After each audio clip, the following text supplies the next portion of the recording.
राजे लाख मेले तरी चालतील, लाखाचा पोशिंदा जगलाच पाहिजे. पण बाजी झालं.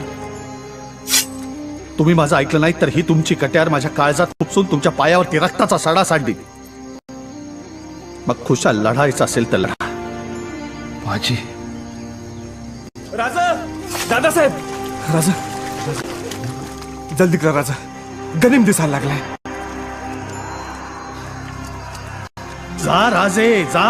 जा राजे. तुम्ही राजांची पाठराखण करा. वय राजा जा. जा राजा. जा राजे. पुढे वा. राजा जा तुम्ही, आम्ही आहोत. राजा राजा जा तुम्ही. जा राजा. तुम्ही जा. राजा हे दौडू नका. जा. जा राजे, विनंती करतोय जा.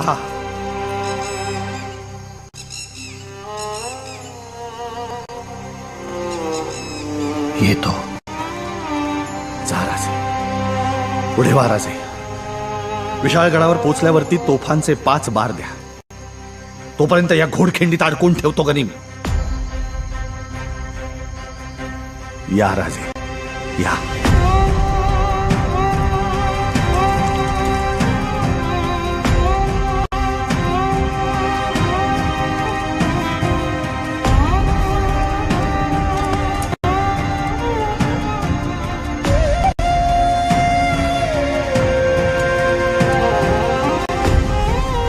आपण पुन्हा भेटणार आहोत बाजी.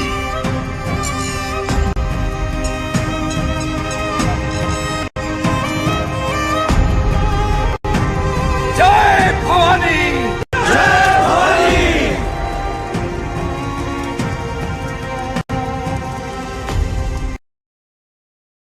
आणि याच खिंडीमध्ये शत्रू सैन्यासोबत बाजीप्रभू आणि 600 बांदल मावळ्यांनी झुंज दिली होती. इतिहासातली अतिशय पवित्र अशी एक जागा किंवा ज्या ठिकाणी छत्रपतींचा जीव वाचून स्वराज्य वाचलं होतं अशी एक पवित्र जागा.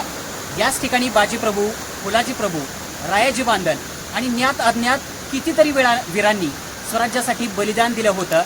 हीच पावनखिंड आपण या ठिकाणी पाहतोय.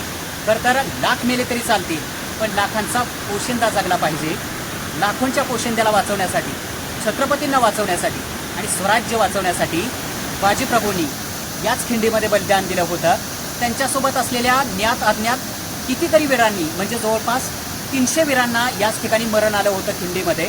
आणि इथूनच विशाळगडापर्यंत छत्रपतींना सुखरूप पोहोचवण्याचं काम आपल्या याच सगळ्या मावळ्यांनी केलं होतं. तर ही खिंड पाहिल्यानंतर आपल्या प्रत्येकाचा ऊर अभिमानानं भरून येईल. कारण छत्रपती शिवाजी महाराजांच्या स्वराज्यातली एक सर्वात महत्त्वपूर्ण लढाई याच खिंडीमध्ये घडली होती. छत्रपतींना सुखरूप विशाळगडावरती पोहोचवण्यासाठी प्राणांचे बलिदान देणारे बाजी, फुलाजी, रायाजी अशा कितीतरी वीरांचा आजही आपल्याला या ठिकाणी भास होतो. आजही असं वाटतं की या ठिकाणी बाजीप्रभू उभे आहेत किंवा आजही ढाल तलवार किंवा समशेरीचा खणखणाट आपल्याला या ठिकाणी ऐकू येतोय की काय असा एक भास आज सुद्धा या ठिकाणी होतो. छत्रपतींच्या इतिहासातली सर्वात पवित्र जागा म्हणजेच ही पावनखिंड. अकेले खड़े हो, हट जाओ वरना कीमा बना देंगे. चल. बाजूला व्हा.